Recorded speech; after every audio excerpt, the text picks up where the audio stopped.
નમસ્કાર મિત્રો, સ્વાગત છે તમારું ગુજરાત ન્યૂઝ ચેનલમાં। આ વિડીયોમાં આપણે જાણીતા હવામાન નિષ્ણાંત અંબાલાલ પટેલ દ્વારા 6 દિવસ ગુજરાતમાં ગાજવીજ સાથે વરસાદની આગાહી કરવામાં આવી છે। રોહિણી નક્ષત્ર દરમિયાન રાજ્યમાં કેટલાક વિસ્તારોમાં ભારે વરસાદની તેઓએ આગાહી કરી છે। સાથે જ હજુ એક વાવાઝોડું ગયું છે, ત્યાં અંબાલાલ પટેલ દ્વારા નવા વાવાઝોડાની તારીખ પણ આપવામાં આવી છે। સાથે જ ગુજરાતના વિસ્તારોમાં ચોમાસું વરસાદ ક્યારથી શરૂ થશે અને ચોમાસું વહેલું બેસવાને લઈને તેઓએ મોટી આગાહી વ્યક્ત કરી છે। તો આ તમામ માહિતી વિશે આ વિડીયોમાં વાત કરીશું, તો વિડીયોને છેલ્લે સુધી જોતા રહેજો। તે પહેલાં જો તમે અમારી ચેનલમાં નવા છો તો નીચે લાલ કલરનું સબસ્ક્રાઇબ બટન આપેલું છે, તેને દબાવી બાજુમાં રહેલા ઘંટડી બટનને પણ દબાવી દેજો, જેથી અમારા આવનારા તમામ વિડીયોની માહિતી તમને મળતી રહે। દેશનો સૌથી લાંબો દરિયાકાંઠો ધરાવતું રાજ્ય ગુજરાત છે। ગુજરાતને 1600 કિમી લાંબો દરિયા કિનારો મળેલો છે, જ્યાં અરબ સાગર છે। અરબ સાગર સામાન્ય રીતે બંગાળની ખાડીની સરખામણીમાં વધુ શાંત રહે છે।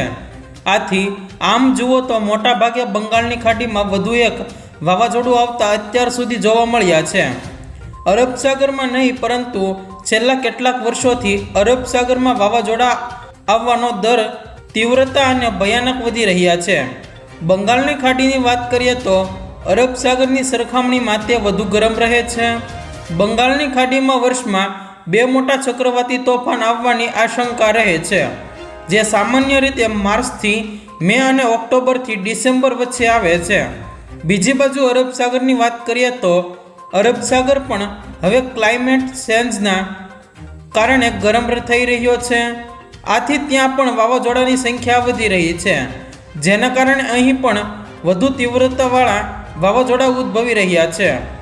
આ જોઈએ તો છેલ્લા 40 વર્ષમાં દરેક ચોમાસા પહેલાં બંગાળની ખાડી અને અરબ સાગરના તાપમાનમાં લગભગ 1 થી 1.4 ડિગ્રી સેલ્સિયસ વધી જાય છે।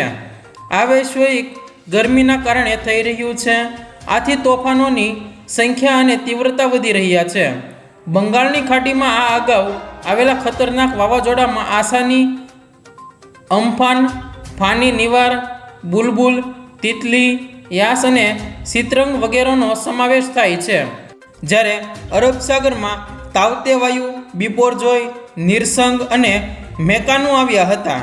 જો મિત્રો તમને આ વિડીયો પસંદ આવ્યો હોય તો વિડીયોને લાઈક કરો, તમારા મિત્રો સાથે શેર કરો અને ચેનલમાં નવા છો તો ચેનલને સબસ્ક્રાઈબ જરૂર કરી લેજો, જેથી અમારા આવનારા તમામ વિડીયોની માહિતી તમને મળતી રહે।